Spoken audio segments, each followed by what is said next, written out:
حضرت انسان کی کمزوریوں، بد نصیبیوں اور پریشانیوں کی جڑ تلاش کی جائے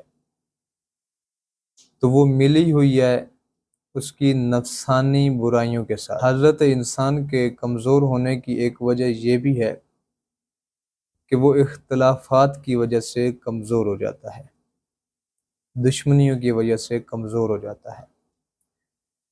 دوسری وجہ دنیا پرستی کی وجہ سے کمزور ہو جاتا ہے، لالچ کی وجہ سے، حرص کی وجہ سے، طمع کی وجہ سے تحمل نہیں کر سکتا، صبر نہیں کر سکتا۔ تیسری وجہ شہوت پرستی کی وجہ سے۔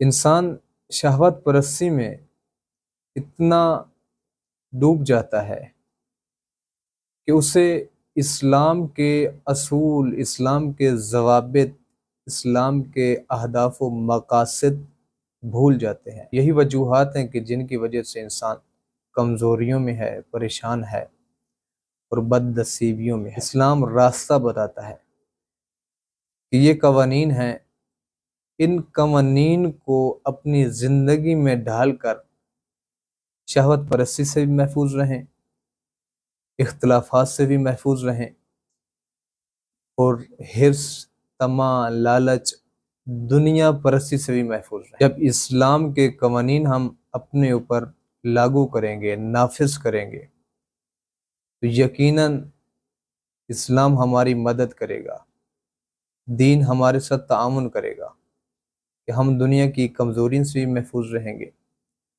ہم اختلافات سے بھی محفوظ رہیں گے، ہم خواہشات نفسانی سے بھی محفوظ رہیں گے۔